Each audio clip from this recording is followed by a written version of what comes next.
Don't forget to subscribe and leave a comment on this video saying I subscribed. Let's get into it.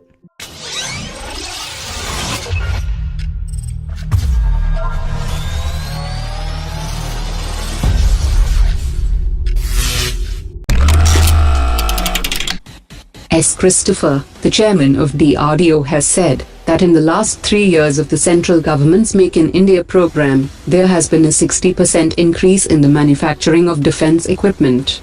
He also added that the Make in India program had also brought a change in the Indian Armed Forces, and the DRDO and other defense industries had received orders for military equipments that were imported earlier from other countries.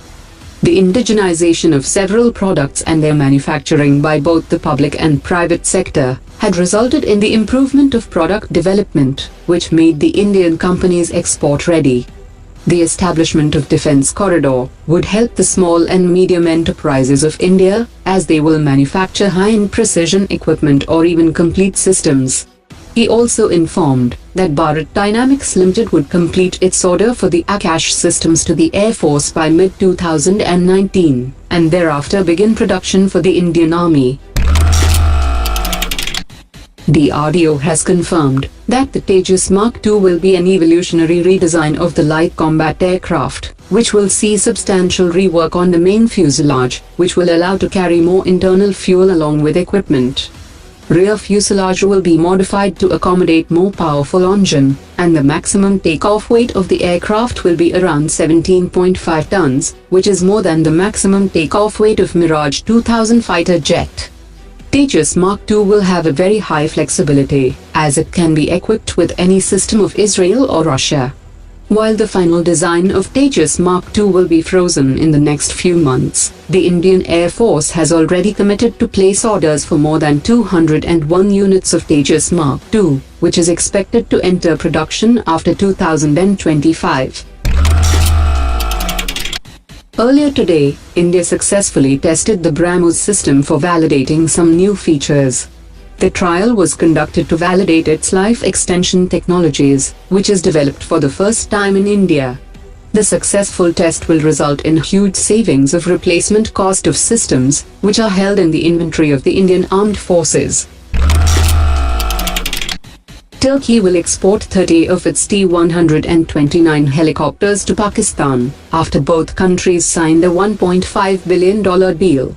The deal is Turkey's biggest defense export in history, and according to Turkey's Undersecretary for Defense Industries, the deal would be officially announced next week. T-129 helicopter has been optimized for specific hot and high performance requirements of the Turkish Armed Forces. Before the Indian Defence Minister's visit to Vietnam next month, India will hold its first naval exercise with Vietnam next week, which is a part of the overall strategy to build military ties with nations in the Asia-Pacific region.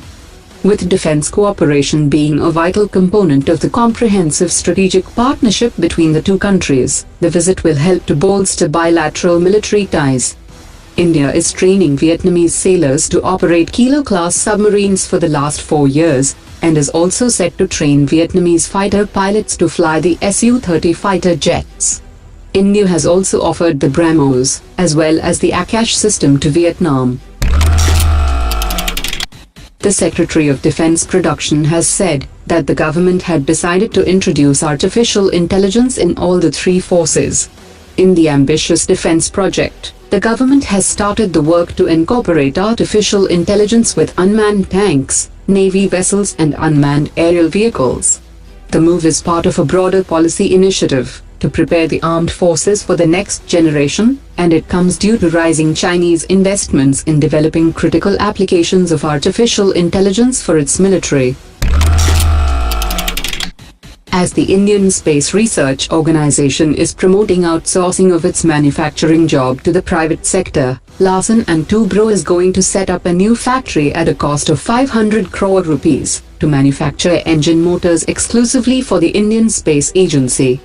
ISRO wants to double the number of launches, so the Space Agency requires smooth and increased flow of hardware to its space facilities.